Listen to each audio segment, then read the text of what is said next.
या घडीची एक अत्यंत महत्त्वाची बातमी काँग्रेस नेत्यांचं अखेरीस ठरलेलं आहे। मनसेसोबत न जाण्यावर काँग्रेसचे नेते ठाम आहेत। टिळक भवन इथे नेत्यांच्या झालेल्या बैठकीत हा निर्णय घेण्यात आलाय। पहिल्यापासूनच काँग्रेस मनसेसोबत जाण्यासाठी अनुत्सुक असल्याचं दिसून आलेलं होतं। सातत्यानं काँग्रेसच्या नेत्यांनी मनसेच्या सहभागावरती नाराजी देखील व्यक्त केलेली होती। महाविकास आघाडीला तिसऱ्या भिडूची गरज नाही असं प्रदेशाध्यक्ष हर्षवर्धन सपकाळ यांनी देखील म्हटलेलं होतं। भाई जगताप यांनी सुद्धा मनसेच्या विचारसरणीवर कार्यपद्धतीवर बोट ठेवत मनसेला सोबत घेण्यावरून नाराजी दर्शवलेली होती आणि आता अखेर याच्यावर शिक्कामोर्तब झालंय। मनसे नेत्यांचं ठरलेलं आहे, काँग्रेसच्या नेत्यांचं ठरलेलं आहे की मनसे सोबत जायचं नाही। यावरती काँग्रेसचे नेते ठाम आहेत। टिळक भवन इथे नेत्यांच्या बैठकीत हा निर्णय झालेला आहे। मतचोरीचा किंवा मतदार यादीतल्या घोळांच्या मुद्द्यावरून मनसे ही महाविकास आघाडीच्या सुरात सूर मिसळतीये।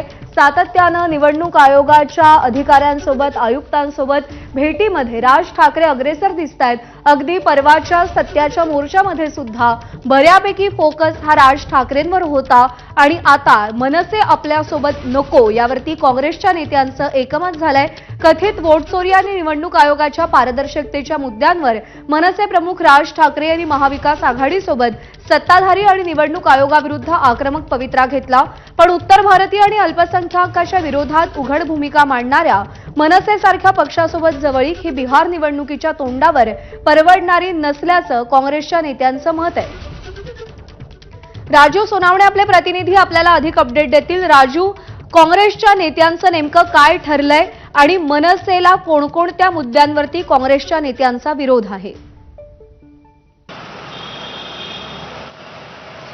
प्रज्ञा, आपण पाहतोय की स्थानिक स्वराज्य संस्थांच्या निवडणुकांच्या पहिल्या टप्प्यातील घोषणा झालेली आहे, आचारसंहिता लागलेली आहे।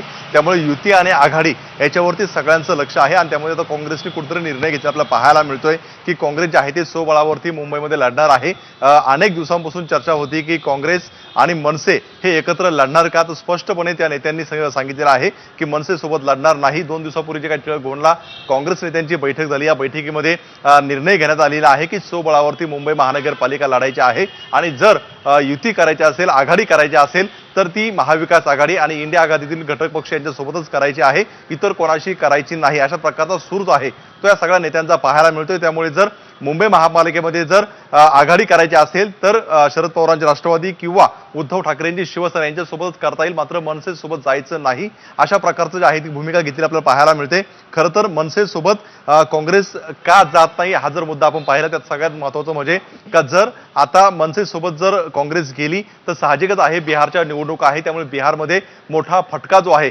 तो काँग्रेसला बसू शकतो। वारंवार आपण पाहिलेलं आहे की मनसेची भूमिका ही बिहारी लोकांच्या विरोधामध्ये पाहायला मिळालेली होती आणि त्याचा फटका बसेल असं काँग्रेसच्या नेत्यांचं म्हणणं आहे। दुसरा आपण जर मुद्दा पाहिला तर वारंवार आपण पाहतोय की मनसे अध्यक्ष राज ठाकरेंनी मुस्लिम समाजासंदर्भात सुद्धा वारंवार जे आहे ते कुठेतरी वादग्रस्त वक्तव्य केलेली होती आणि काँग्रेसचा सगळ्यात मोठा मतदार हा मुस्लिम आहे, त्यामुळे तिथं सुद्धा फटका बसू शकतो असं काँग्रेसच्या नेत्यांचं म्हणणं आहे। त्यामुळे त्या ठिकाणी सुद्धा एक प्रकारचा फटका बसेल म्हणून मनसे नको आहे असा एक सूर पाहायला मिळतो आणि जर स्वबळावर लढलं तर मुंबईमध्ये सर्वाधिक जागा मिळू शकतात। आणि जर मनसेचे नेते अविनाश अभ्यंकर सध्या आपल्यासोबत आहेत। अभ्यंकरजी नमस्कार, आपलं स्वागत आहे एबीपी माझामध्ये। काँग्रेसच्या नेत्यांचा